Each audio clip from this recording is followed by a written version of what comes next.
Estou aqui com o Carlos Eduardo Mansur, com o Alex e com vocês aí de casa por meio da hashtag Troca de Passes. Tá aí na sua tela já, hashtag Troca de Passes. Mande sua mensagem pra gente. Você, torcedor do Botafogo, ficou satisfeito, claro, com a classificação. Mas e a atuação do Botafogo? Você gostou? O Botafogo jogou o segundo tempo, né? Boa parte do segundo tempo, com um jogador a menos. E mesmo assim conseguiu avançar. Queremos ouvi-los. Queremos ouvir também o torcedor do Internacional, que está feliz. O Internacional avançou na Copa do Brasil, eliminou o Nova Iguaçu, sensação do Campeonato Carioca, e vai à terceira fase. Carlos Eduardo Mansur, boa noite. O Botafogo conseguiu o seu principal objetivo nesse início de ano, né? Tava todo mundo muito apreensivo com essa chegada à fase de grupos, depois de tudo que aconteceu em 2023, um campeonato que parecia na mão do Botafogo, sequer chegar à fase de grupos. Já foi traumatizante, mas o Botafogo passou por 2 adversários e agora jogará a fase de grupos. Teremos 3 times cariocas, hein, Mansur? Na fase de grupos da Libertadores. Flamengo, Fluminense, agora o Botafogo. Bem-vindo, Mansur.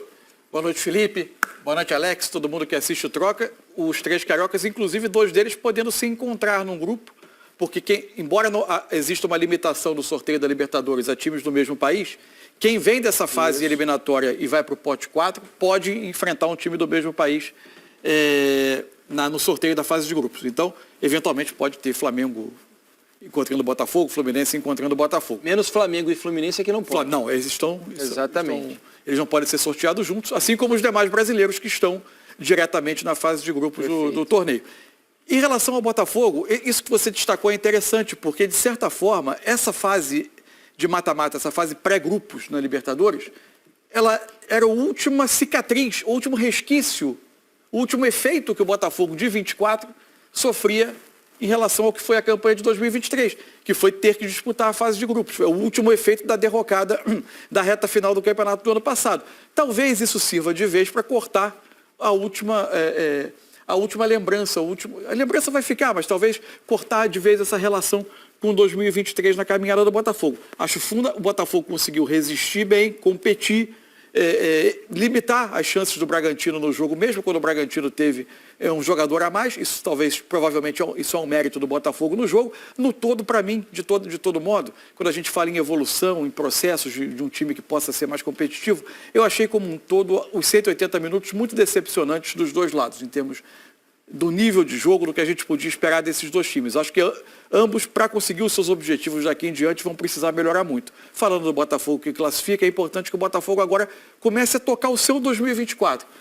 Qual é o treinador? É com o Fábio Matias, é com um novo nome, aparentemente é com um novo nome que o clube busca, que isso seja feito o quanto antes para o Botafogo se preparar, porque a partir de agora o nível de exigência só vai subir. O Botafogo chega a um número muito interessante, né? Há bastante tempo não conseguia, 6 vitórias consecutivas. Desculpem. E vejam vocês sob as mãos de um técnico interino, né? Com o Fábio Matias, o Botafogo chegou a essas... são 6 vitórias que hoje empatou, né? Então estava vencendo o jogo. Eu fiquei com isso na cabeça enquanto estava vencendo o jogo, mas com o gol de empate do Bragantino, então são 5 vitórias e um empate. Ainda assim... Um detalhe que houve times reservas em pelo menos dois desses jogos. É verdade. O jogo com o Sampaio Corrêa, o jogo com o Fluminense, com reservas dos 2 lados. É um jogo com uma cara bem diferente. E a estreia contra o Audax também, o Botafogo teve muitos titulares, mas teve também alguns jogadores fora. É isso. Então o Botafogo chega à fase de grupos, Alex, e com um cara que está iluminado, né? Vejam vocês que antes da estreia na fase de grupos, Júnior Santos já tem 8 gols na Libertadores. Impressionante. 8 gols em 4 jogos. E hoje, de novo, foi ele quem decidiu. Tudo bem, Alex? Boa noite. Boa noite, Felipe, Mansur, todo mundo que está em casa. Júnior Santos, será que está à procura de Gabigol, Rony, esses caras, né? Ele tá bem, cara. Vai ser difícil alguém tirar do Júnior Santos a artilharia da Libertadores, né? Vai. Porque se ele já vai começar, todo mundo está entrando agora, né? Se ele já começa com 8, já larga com 8. Como é que vai tirar 8 então, gols? Eu nem sei se isso... Não se é justo ou injusto, mas você tem a oportunidade de jogar mais jogos dessa maneira, e a primeira fase, às vezes, pode ser que você pegue adversários inferiores. Só que raramente alguém vem dessa fase com tanto gol, né? Então isso é mérito dele. Imagina que seja algo inédito, né? Em 4 jogos, assim. Impressionante. No primeiro jogo já ter 8 gols antes do início da fase de grupos, é algo realmente raro. E é algo que, assim...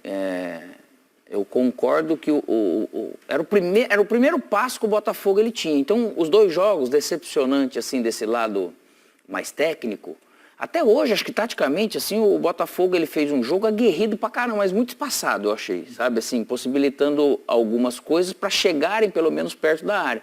Mas o Red Bull Bragantino também ele não conseguiu estar numa noite muito... No primeiro tempo teve os momentos de infiltração e tudo, mas depois acabou não sendo um time criativo e tal. Mas ter um jogador vivendo esse momento que o Júnior Santos está, é lógico que ele precisa de ajuda, né? E eu acho que ele está tendo, o Savarino, a gente fala de novo, acho que encaixou super bem. E vai precisar do Tiquinho cada vez mais. Só que realmente esse passo era preciso dar mesmo que você não jogasse aquele ideal. Eu julgo de quando o Fábio Matias assumiu, acho que o primeiro jogo não foi tão bom, mas venceu. E esse jogo eu não vejo como o Botafogo jogou melhor nesses outros jogos. Aí a gente fala assim do interino Fábio Matias. Aí é a diferença do interino que tem realmente uma larga experiência. E ao mesmo tempo que a gente vê gente com experiência na categoria de base, mas chega no profissional não vai. A gente viu o Osmar Loss e alguns outros.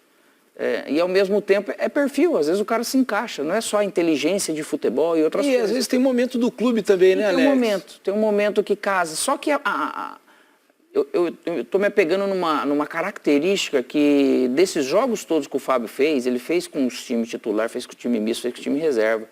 E o time, ele recuperou energia, ele deu um certo padrão e o time produziu mais do que vinha. Eu falava, caramba, porque a desculpa era sempre o ano passado.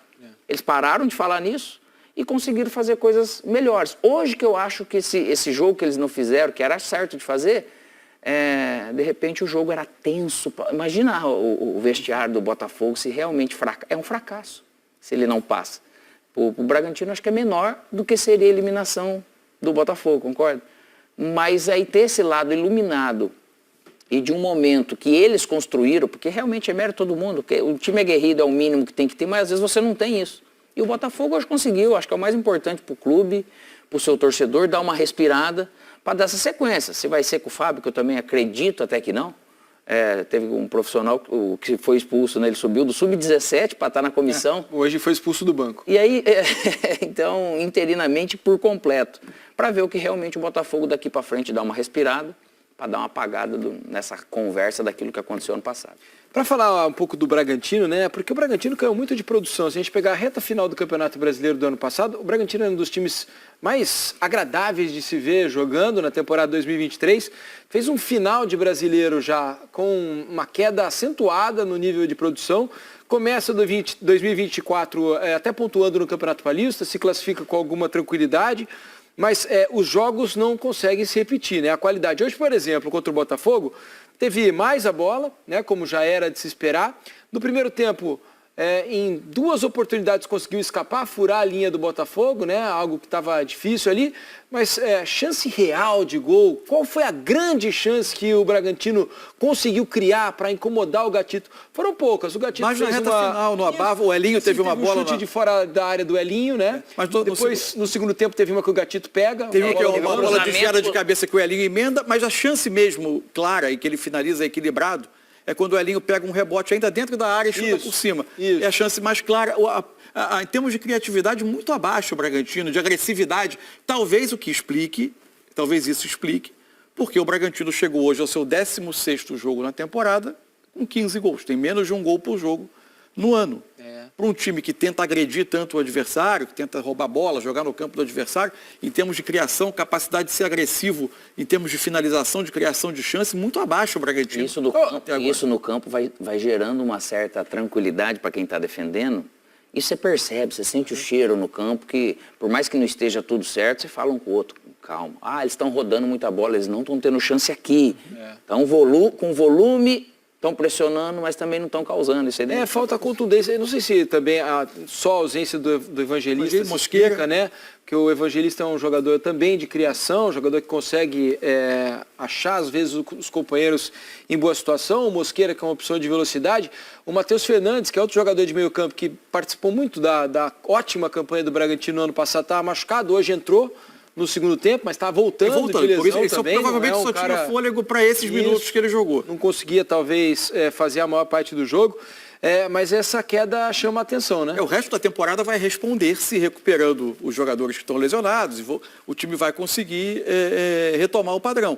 O fato é que com bola o Bragantino foi muito pobre no jogo, especialmente o jogo de hoje, que ele precisava de um resultado. Essa opção para tentar suprir a ausência dos meias, né? Tendo o Sacha como um jogador que em tese ficaria por trás do Borbas, mas na verdade ele se comportou quase como uma dupla do Borbas, quase como uma linha de 4 atacantes do Bragantino. Nos 2 jogos, o Borbas mal, dificuldade para reter a bola, para criar chance de gol, para aproveitar. Que sempre entrou bem, né? Pois é. O Lincoln, partindo do lado esquerdo, ficou muito fora do jogo. Participou pouco também. Participou bastante. Mas a hora que ele participou foi que ele deu aquele passo atrás. É. O Botafogo tá lá, ele vem aqui e teve 1, 2 boas jogadas dele, assim, se for ver. Uma dentro da área, né, que até termina numa boa finalização. O Borbas, ali, que do chutou Borbas por cima, se não me engano. bate mal, né, que estava em ótima condição. Quem mais teve, eu acho que mais perto disso, foi o Elinho, assim, né, de criar problema de um lado, do outro. E a sensação do jogo no primeiro tempo, quando os dois times, o Bragantino apressando muita bola, esticando muita bola, o Botafogo com dificuldade de contra-atacar, mas quase sempre buscando o Júnior Santos, é que algo de diferente no jogo estava nos pés dos dois pontas, pelo lado direito. Sim. Do Júnior Santos de um lado, do Elinho do outro, que concentrava a maioria das jogadas,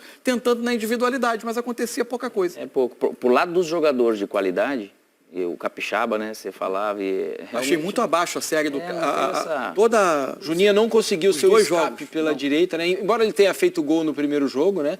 E no segundo ele tenha tido uma cabeçada no primeiro tempo, né? Numa falta cobrada do Elinho, que ele cabeceia bem e a bola pega na trave. Mas participou muito pouco da construção, né? Um lateral que está sempre avançando, chega com boa qualidade na linha de fundo, participou pouco. E nas vezes que precisou enfrentar o Júnior Santos, que não é uma tarefa fácil para ninguém, é verdade, ainda mais nesse momento, também teve bastante dificuldade. Não foi uma série boa dele, especialmente quando ele vinha para tentar construir um pouco mais pelo meio, ou participar mais das jogadas, ele não foi bem. Enfim, para mim foi uma série no todo, em termos de qualidade de jogo.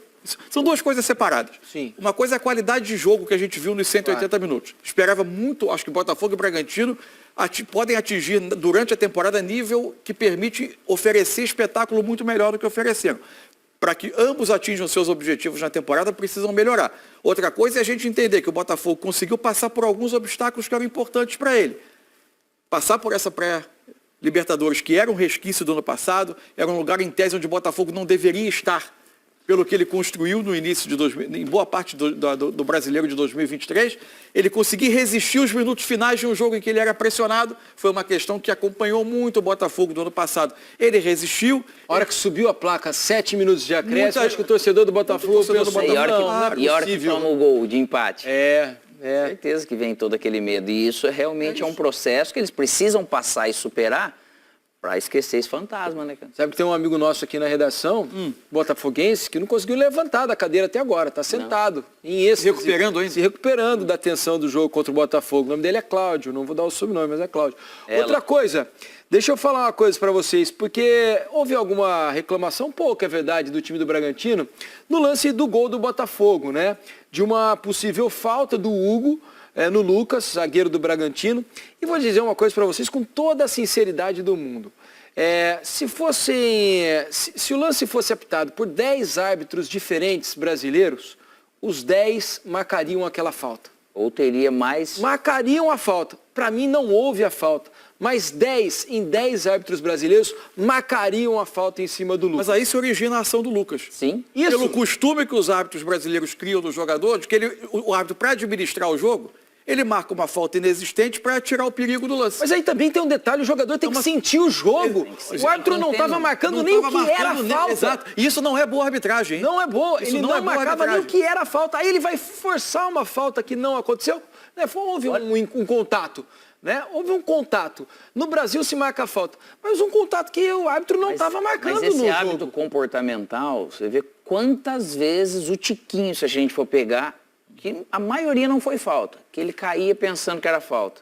Por causa realmente do hábito aqui no Brasil de marcar realmente coisas... Gente, Mas eu tenho que entender o ambiente. Sempre quando a gente ia jogar... Esse é o principal do jogador. Quando a gente ia jogar a competição sul-americana, a gente já falava, gente, é outra coisa. Se é um árbitro que está picotando o jogo o tempo inteiro, você simular essa falta, ok, o árbitro vai dar também. Gente, ele vai se livrar do problema de sair um gol nas costas dele, né, moço? O Lucas Cunha está inteiro no lance. Tá inteiro. Não há nenhum motivo para ele confiar na marcação de um árbitro que não estava marcando, inclusive, lances que eram. É tão ruim uma arbitragem de alguém que picota o jogo inteiro, quanto é ruim a arbitragem de alguém que subverte regra para não marcar a falta que é. O Roldan que apitou a final da Libertadores, não foi? Fluminense e Boca? Ixi. Eu vou checar aqui, eu acho que foi. Foi, estão me confirmando aqui que foi. Foi uma péssima arbitragem. É porque o Fluminense ganhou. Porque se o Fluminense tivesse perdido aquele jogo pro Boca, o Fluminense ia reclamar absurdamente, porque foi um assalto que aconteceu no Maracanã a favor do Boca naquele jogo. É que o Fluminense venceu, pouca gente se recorda. Ele criou durante o jogo um sarrafo tão alto para marcar uma falta, que inclusive o lance em que ele expulsa o Damian Soares é um tipo de agarrão. Primeiro, que aconteceram outros no jogo. Sim. E provavelmente o jogo seguiu. Ao mesmo tempo, um árbitro que fosse no padrão brasileiro, talvez tivesse marcado antes a falta. Antes do agarrão. A falta do atacante. O acosso do atacante ao defensor. Então, o Vilmar Roldan E ainda o Capixaba, ele pega com as duas mãos nos dois ombros, assim, ele coloca. Exato. Se ele quisesse, ele poderia ter marcado. Então, como ele não marcou essa do Capixaba, não dá para reclamar dessa falta. Também, além disso, mais um motivo para o jogador do Bragantino não simular o lance. Agora, ele se pendura num critério que é próprio dele, de conduzir o jogo, de marcação de falta no limite, e acaba expulsando num lance que não condiz com o restante do critério dele. Mas acertou. No fim das contas, acerta na expulsão, correta, né? Acerta na expulsão, acerta no lance do gol. Só que erra no restante do jogo, muitas vezes por tentar adotar um padrão que nem é o picotar jogo do árbitro brasileiro, que é ruim, mas é também um exagero em ignorar vários lances que são falta. Parece que tira, ele quer diminuir a importância desse determinado jogo como se ele fosse realmente mais do que esse evento, né? Acho que há outras coisas a se ressaltar desse time do Botafogo. Acho que o Botafogo se defendeu bem hoje. Sim. Né? Fez um bom bloqueio ali na frente da zaga, mesmo com um jogador a menos, né? Durante boa parte do segundo tempo. O Botafogo conseguiu se defender razoavelmente bem. Acho que o Barbosa, né, o torcedor do Botafogo, percebo, né, conversando com vários deles, que há uma certa desconfiança em relação ao Barbosa, né? Às vezes um pouco atabalhoado. Hoje eu achei que ele fez um grande jogo. Ele praticamente não perdeu um duelo contra os atacantes do Bragantino e foi muito firme ali junto com o Lucas Halter, né? O Lucas Halter até deu 2 carrinhos meio perigosos ali no primeiro tempo. Super bem também. Foi bem, ele acertou os carrinhos. Cara, ele tirou mas uma eram bola, carrinhos de extremo risco dentro da área. Que veio assim, lembra? Não, que tava com... Eu não lembro quem do Red Bull, o Bragantino que tava... Cara, ele tirou, ele correndo em direção ao gol para tirar uma bola foi importantíssimo. O atleta do Bragantino ia poder finalizar. Os dois... Isso.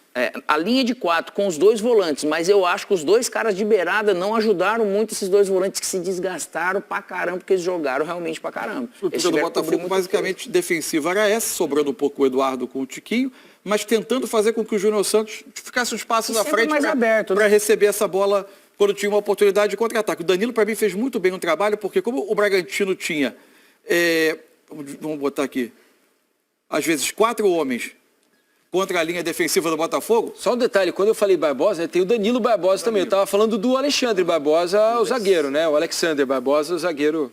Mas como às vezes tinha um duelo de 4 contra 4 aqui atrás, porque tinha Sacha, Borbas, Elinho de um lado, Lincoln ou Juninho Capixaba aberto pelo lado esquerdo, o Danilo por vezes precisava entrar para cobrir algum espaço que ficasse, porque o Bragantino tentava espaçar essa linha de 4 abrindo muito o jogo. E o Danilo fazendo esse papel. Houve um momento do jogo em que o Bragantino, quando começou a ter o Juninho Capixaba atacando muito aberto aqui, com o Lincoln vindo para o meio, a volta do Capixaba era mais difícil. Era uma distância maior que ele precisava. Foi quando o Savarino teve o melhor contra-ataque do Botafogo no jogo, no momento que eles tinham invertido o lado, e o Savarino teve um bom recebe uma bola. Uma escapada que podia ter bom desfecho. No mais, achei só que o Botafogo teve muita dificuldade de ligar contra-ataque. Tanto que o lance do gol... muito tempo sem a bola, né? Tanto que o lance do gol... Vou até voltar aqui para tirar os números aqui do... Pronto. Tanto que no lance do gol é uma bola longa que o Hugo, que naquele momento está dobrando pelo lado esquerdo, a gente pode até botar as substituições do Botafogo, né? Botafogo primeiro teve o Matheus, perdeu o Damian Soares expulso, né? Entrou com o Matheus Ponte O Eduardo, que eu achei Tirou o assertivo, Eduardo, acertada a Isso, decisão. basicamente para ter as duas linhas de 4 preservadas e o Tiquinho tentando segurar um pouco mais da bola. Depois ele entra com o Hugo no lugar do Savarino, para tentar dobrar esse lado com o Marçal. O Gregory entra no lugar do Danilo, mas eu acho que mais uma questão de renovar o fôlego. E o cartão amarelo do E o cartão amarelo para ele poder defender. Depois, aí sim, entra o Tietê no lugar do Júnior Santos, para tentar reforçar a defesa do setor central. E o Janderson do Tiquinho, que é mais uma... Bem no final dele. O jogo já Já terminando. estava morto com o farol. É isso. Mas o gol sai numa bola longa e o Hugo vai disputar essa bola. O Hugo entrou bem, né? Essa dobra deles aqui. dobra. Principalmente para contra-ataque até. Ela deu Hoje boa. faltou de novo o Eduardo, né? O Tiquinho também não conseguiu jogar bem, eu achei- mas assim como no primeiro jogo, o Eduardo ficou Eu achei sumidão. o Eduardo muito também perto Muito do perto do Tiquinho, Tiquinho, sem flutuar. E às sem vir vezes pegar a bola, entende? E o que me surpreendeu também nesse posicionamento, porque às vezes o Bragantino, como tinha esses 4 homens avançados na última linha do Botafogo, ficava com 2 jogadores só pelo meio. A vinda do Eduardo podia permitir criar uma superioridade e fazer o Botafogo ficar um pouco mais com a bola, reter um pouco mais a bola, respirar um pouco mais do jogo. Não é que o Botafogo tenha sofrido, em nenhum momento o Botafogo sofreu uma saraivada de golpes do Bragantino, mas fazer a bola rondar um pouco menos a sua área, né? Fazer o jogo acontecer um pouco mais distante da área do Botafogo. Eu imaginava que o Botafogo pudesse usar essa superioridade no meio para tentar fazer o jogo respirar um pouquinho no jogo. E ele não aliviar conseguia, um por pouco. mais que ele tentou manter os caras de beirada, que pode ser que eu só vou colocar o exemplo dos caras de beirada, esses 2 volantes muito perto dos zagueiros, e acabou ficando muito, acho que esse espaço aqui, Mansur, ó. O Bragantino trabalhar. É, porque aqui, quando estava o Tiquinho também e o Eduardo, eles não conseguiam pegar esse... Por isso que o Lincoln, ele saiu daqui e veio começar a pegar a bola aqui. Perfeito. Pode ser uma estratégia de, às vezes, você pegar um exemplo e querer que o cara, eu não sei qual coisa que pode usar, mas como se fosse... Você dá esse funil para ele entrar, só que aqui ele vai bater numa barreira. Só que esse lado de beirada, é óbvio que ele deixou bem o Júnior Santos aqui aberto para justamente brigar com o Capixaba. Só que ao mesmo tempo, esses 2 de beirada ficavam muito abertos o tempo todo, cara. Então ficava um espaço muito grande. Chegava um momento que você pode dar uma diminuída nesse espaço. Porque na beirada ali eles não tá o grande perigo, né? Então aqui nessa frente que eu acho que ele deu muito espaço Defender nesse a frente da sentido, área. E aí, na verdade, exigiu demais dos 2 volantes trabalharam que muito. fizeram um grande jogo. O Marçal... Justificaram a opção dele, inclusive. Sim, o Marçal fez um jogo também maduro e difícil contra o Elinho. E um detalhe, né? Alex Mansur, ele passou boa parte do tempo amarelado, né? O Marçal é um cara que costuma receber muitos cartões amarelos, né? E quando ele recebe um cartão amarelo, acho que ele recebe ainda no primeiro tempo. 44 minutos. 44 do primeiro tempo, né? O Danilo recebe aos 20. Isso. Acho que o jogo ficou tenso para ele ali. Quando vi eu até imaginei que o Hugo fosse voltar no intervalo. Eu achei que o Matias fosse tirar Mas o eu acho que ele Marçal ficou e na colocar memória, o Hugo. ficou na memória a dificuldade que o Hugo teve para defender Talvez. o Elinho no primeiro jogo. Porque havia um risco de expulsão Ele ali, apostou né? na experiência do Marçal. E por mais que você tenha desgaste nessa função, que também eu fiz bastante tempo, você manter a função, você acaba respirando um pouco enquanto a bola circula para você pegar esse cara habilidoso. E o Alexander aqui que você falou, eu acabei nem dando opinião, eu concordo contigo, ele pode ser meio atabalhoado e tal, alguns riscos, só que ele traz uma energia, uma imposição. Ele fala muito, né? Você percebe que ele fala com os companheiros o tempo Eu tenho inteiro. certeza que ele ajuda muito o Marçal nessa personalidade e também naquela troca, na imposição emocional do atacante. Falar, caraca, esse cara é meio maluco. Né? Mas do que o Marçal realmente, ele fez muito bem por causa realmente da carreira que ele construiu, essas experiências tudo vivido. É isso aí, daqui a pouco a gente volta a falar sobre o Botafogo, sobre o Bragantino. Esperamos as entrevistas coletivas, né, lá de Bragança Paulista, entrevistas dos jogadores também, para a gente conversar mais sobre essa classificação importantíssima. Há um detalhe, Botafogo volta a disputar a Taça Libertadores, né, na fase de grupos, algo que não acontecia desde 2017. Então, 7 anos depois, o Botafogo volta a disputar a fase de grupos da Libertadores, lá em 2017, né? Muita gente se lembra. O Botafogo acabou eliminado nas quartas de final, no confronto brasileiro, exatamente, diante do Grêmio. Um empate em 0-0 e uma vitória do Grêmio por 1-0. O Grêmio avançou e o Botafogo foi eliminado. Botafogo do Jair Ventura. É isso aí, que foi uma das sensações ali do ano anterior, né? Fez boa campanha, tinha um bom time, né? Era um bom time aquele Botafogo. Então o Botafogo volta à disputa da fase de grupos da Libertadores. Vamos aguardar o sorteio agora, né?